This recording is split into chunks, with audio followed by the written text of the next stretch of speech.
Status WNI Menteri SDM di soal itulah dialog kita pada pagi hari ini masuk di segmen terakhir masih bersama Profesor Hikmahanto Juwana. Prof, ini tadi ada penelpon tapi terputus saya. Iya. Prof, ini kalau kita bicara soal diaspora Indonesia, ini kan sebetulnya bagian dari diaspora sebetulnya. Betul. Ada sekitar 7 sampai 8 juta orang Indonesia di seluruh dunia gitu. Termasuk juga di Amerika tentunya. Ini kan sebetulnya banyak yang mengatakan, termasuk Pak A.M. Hendro Priyono mengatakan Pak Archandra ini salah satu anak bangsa yang kemampuannya luar biasa. Betul. Terus kenapa nggak kita pakai gitu? Maksudnya kita berdayakan untuk Indonesia daripada mungkin orang yang punya paspor Indonesia, KTP Indonesia, tapi justru jadi pengkhianat. Para koruptor misalnya, pejabat-pejabat yang banyak korupsi. Nah ini gimana Prof melihatnya? Pertama ya, soal diaspora itu kita harus pahami bahwa ada dua kategori diaspora. Pertama adalah mereka yang punya kewarganegaraan Indonesia, tetapi bermukim di luar negeri dan bertahun-tahun di luar negeri. Tapi mereka memperpanjang paspor mereka dan tidak mengucap sumpah, mempunyai paspor negara lain gitu ya. Ada yang seperti itu. Tapi juga ada yang memang mereka sudah melepaskan kewarganegaraan Indonesia. Mereka menjadi orang Indonesia tapi yang kewarganegaraan asing gitu ya. Itu juga ada seperti itu. Tapi ada juga yang di tengah-tengah.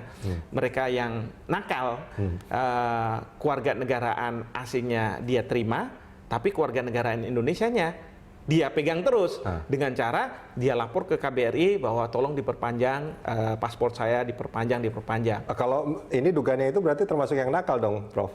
Nah ini yang saya nggak tahu, saya nggak berani mengatakan seperti itu, kan gitu ya. Tapi ada yang nakal seperti itu yang sebenarnya tidak boleh di tengah-tengah itu dan hukum di Indonesia tidak memperbolehkan hal itu. Termasuk permanen residen misalkan? Kalau permanen residen lain lagi, karena permanen residen itu seperti diaspora yang bekerja lama di luar negeri, tetapi dia masih memegang paspor Indonesia, dia masih berkewarganegaraan Indonesia, seperti itu.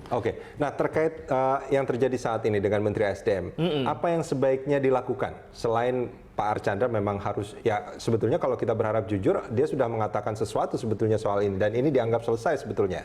Nah bagi publik sendiri terus gimana, Prof? Ya tentu bagi publik ini harus ditebalkan keyakinan publik kalau misalnya Pak Archandra tetap akan dijadikan menteri oleh Presiden ya dengan berbagai cara lah begitu ya yang sekarang dikaji oleh Kementerian Hukum dan HAM mungkin bahwa dalam posisi sebagai menteri Pak Archandra akan mengedepankan keindonesiaannya. Pak Archandra akan mementingkan kepentingan nasional. Itu yang penting sekali.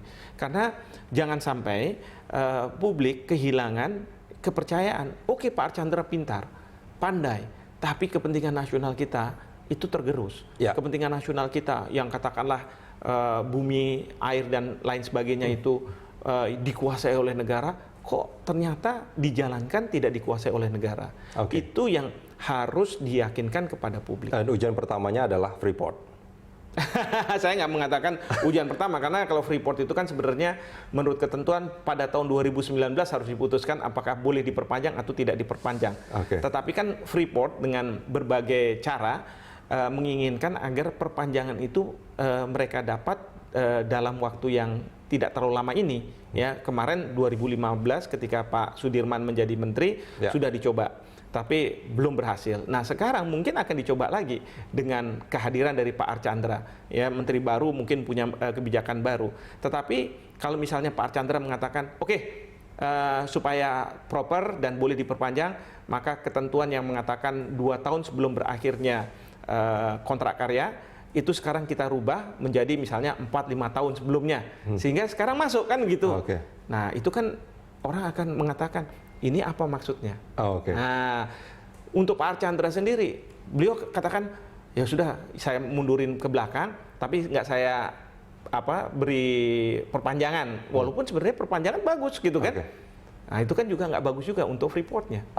Dan ini jelas menjadi ujian bagi Pak Archandra. Betul sekali, ini menjadi ujian yang paling berat ya, bagaimana keyakinan, karena trust itu adalah segalanya. Maka yang saya katakan di awal bahwa integritas, profesionalitas, mungkin Pak Archandra juga sangat memahami masalah agama, lebih baik kedepankan aja masalah kejujuran ini. Kalau misalnya jujur, saya rasa kalau misalnya memang dibutuhkan dan ada jalan keluar untuk itu, buat publik kemudian percaya pada beliau. Prof, terima kasih banyak sudah bergabung bersama kami di Dialog Pagi. Terima kasih.